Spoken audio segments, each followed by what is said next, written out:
So what's up guys? So tayo ay papasok sa tunnel dito sa Denmark, no? So ang tagos nito ay Sweden na.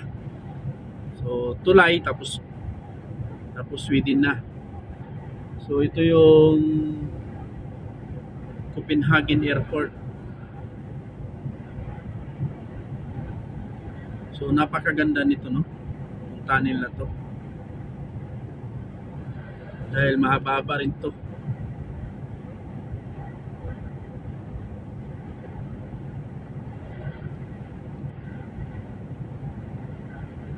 Ilang kilometer na lang.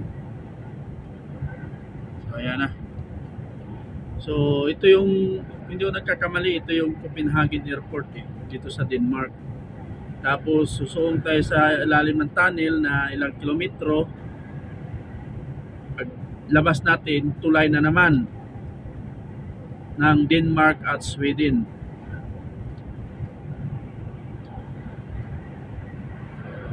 So ayan, yan na yun, yung tunnel na yan. So papasok na tayo.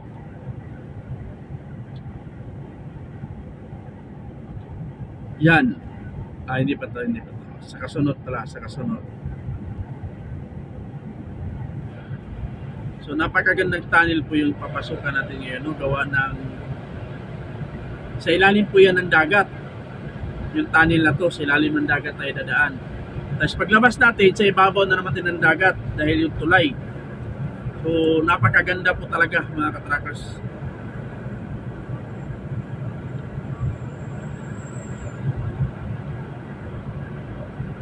So dito pala sa tunnel na to, malayo pa lang, merong mga signages dito na bawal ang EDR from 19, alas 7 ng gabi hanggang alas 6 ng umaga, o alas 6 ng umaga hanggang alas 7. So bawal, no? So isusure natin. Parang alas 6 yata hanggang alas 7. So paglabas natin ito, Malmo na, no? Malmo, Sweden. Paglampas natin ng tulay.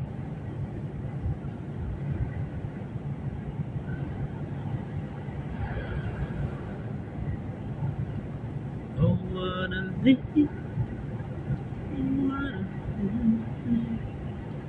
1.5, 20 kilometers toll road.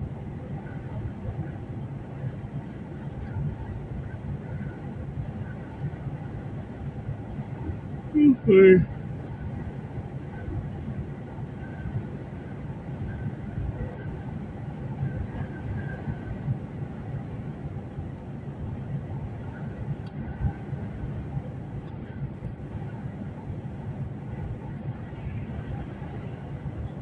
Layo pa pala.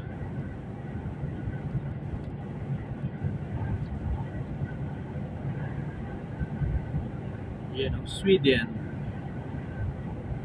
So tanaw na natin, no, yung signages, no, yan, EDR, malayo pa lang. So bawal ang EDR from 6 to 19 na, alas 6 ng umaga hanggang alas 7 ng gabi. So bawal pa ang EDR sa ganung oras, no, between 6 and 7 PM. So yung window hour niya, maglampas ng alas 7 hanggang madaling araw.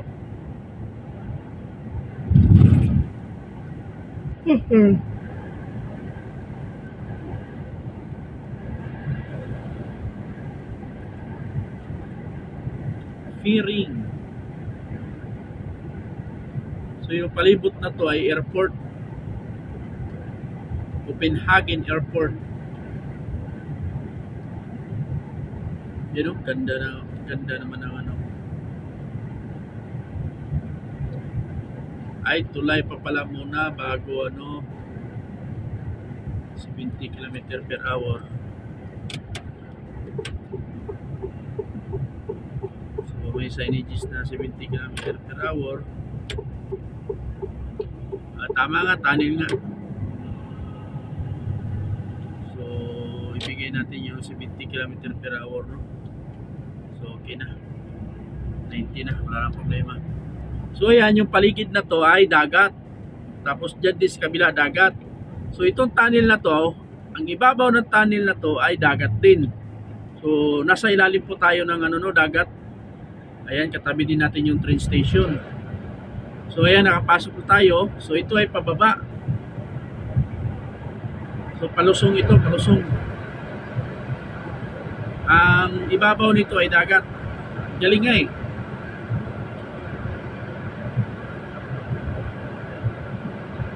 So ilang kilometro to? 8 nung pumasok tayo.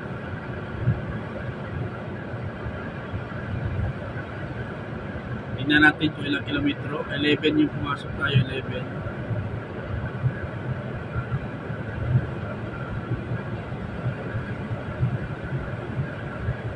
Ito yung Horizon Bridge, Denmark to Sweden.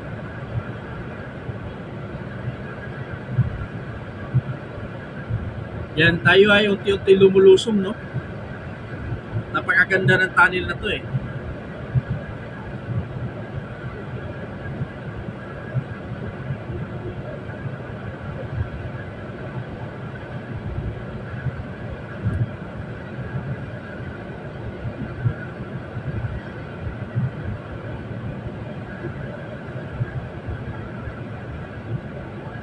Yan, naka 1 kilometro na tayo.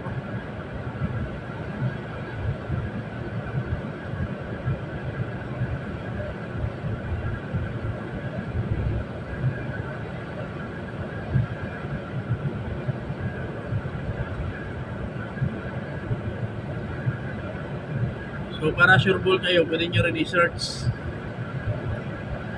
kung anong pangalan ng tunnel na to. Horizon Tunnel nga, Horizon Ron Tunnel.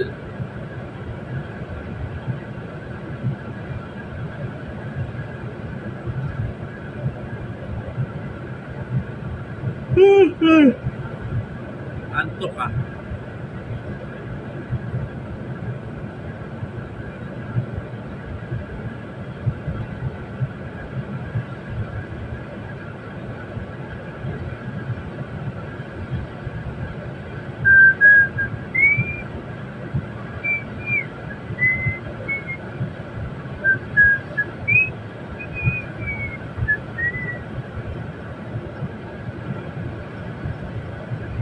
Kaya may 1 meters na lang.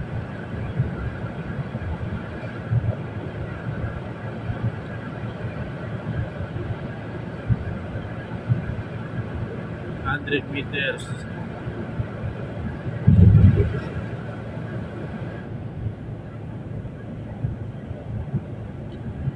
Ngayon, tulay na naman yung papasokin natin. Tapos yung kuha na naman, itong galing oh. Yung railway station, nasa ilalim ng dagat pa rin siya.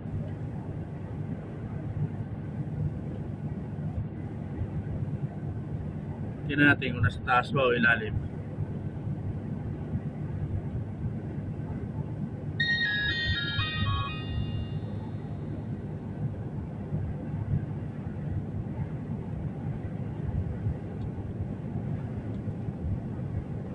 Daming ibon.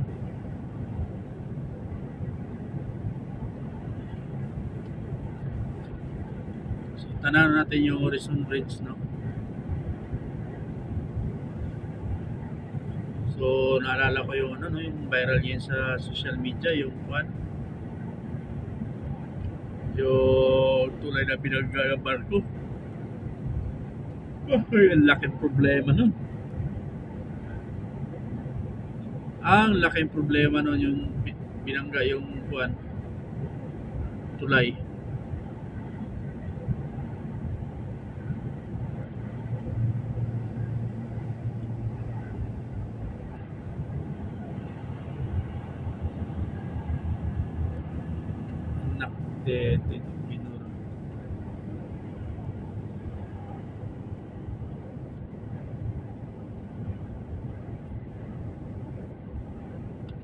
Galing ah. May camera pala dun ah.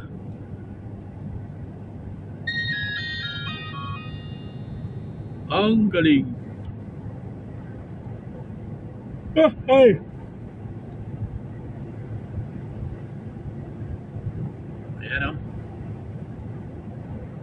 Ganda.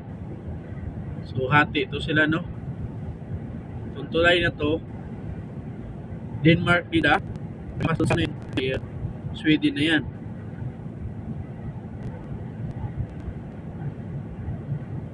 Napakagaling nila.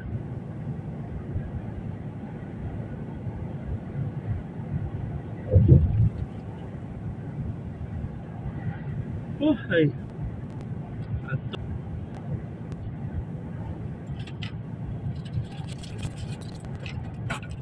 Hindi tayo, no?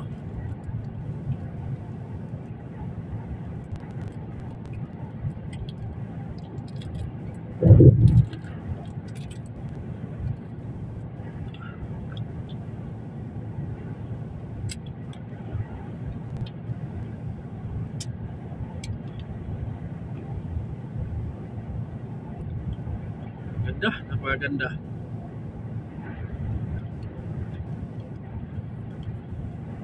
Talagang ginastusan talaga itong tulay na to.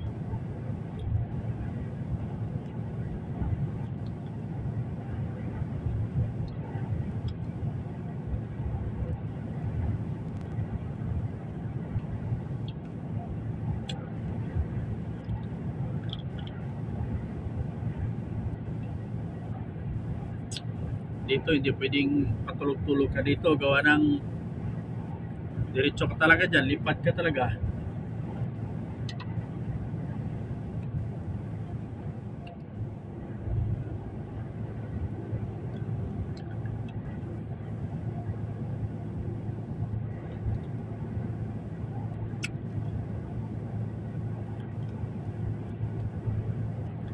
Parang wala umupertik sa akin, ha. Hindi kaya 80 km per hour lang. It's 700 meter border crossing onto Ytterringviken. So ayan, tanaw na natin yung border, no?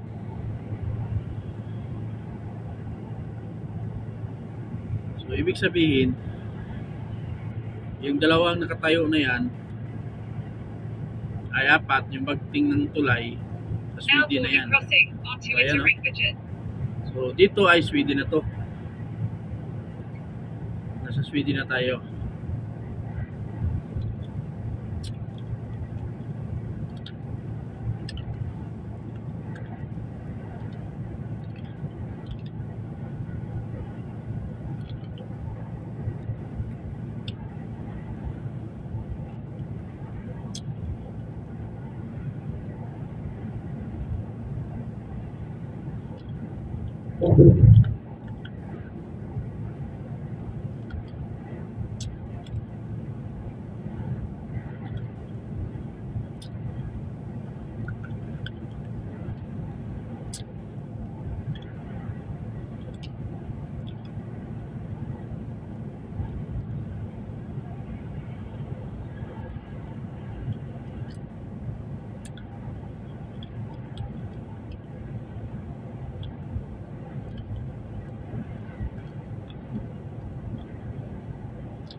Yun, may vertic din.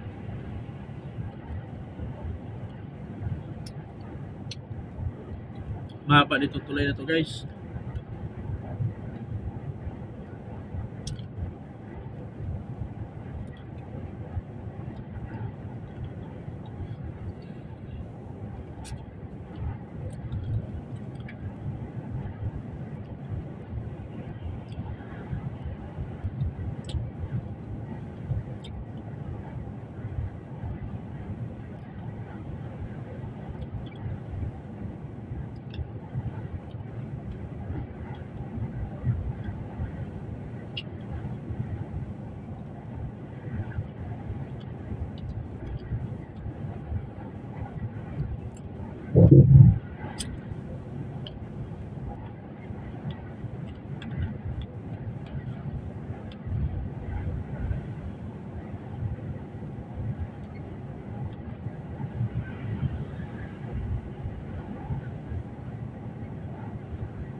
di sa puwit.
Ay, tollgate.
General Makilan. So, mag-change payment tayo dito, no? Restricted accessible area.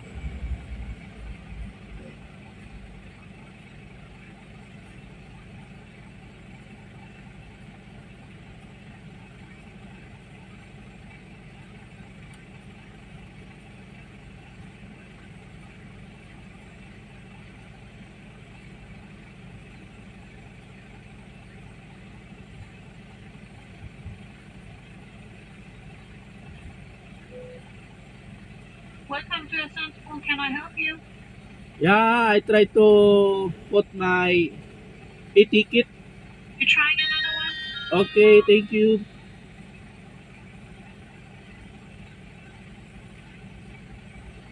That was perfect. Thank you. Thank you so much. Have a good day. Have a nice day too. Bye-bye. Bye.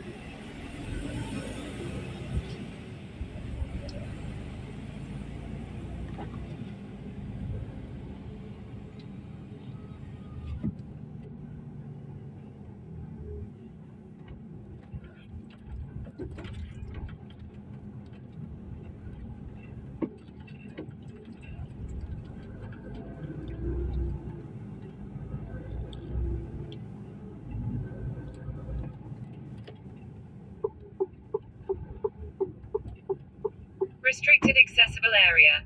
Ah.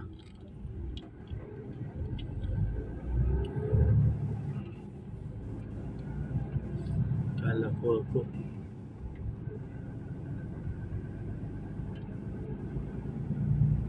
Uratan man po ko. Kala ko ako.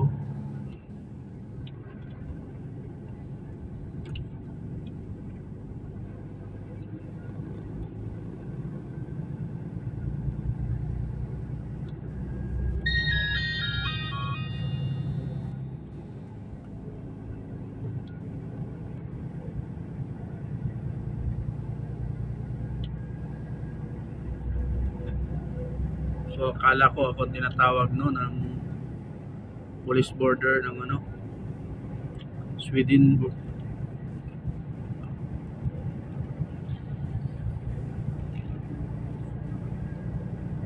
So, So dahil nandito na tayo ay magbibigin sa unang parking na madadaanan natin.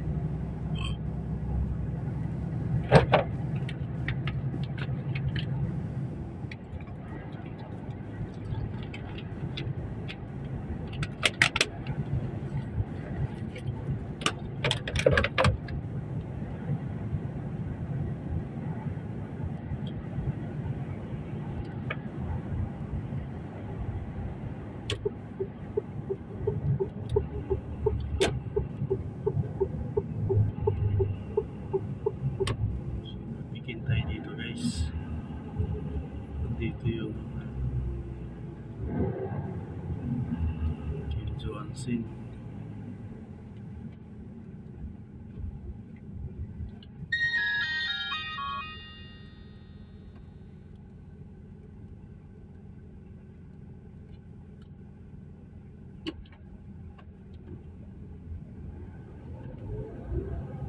So tulog si Kim Johansin.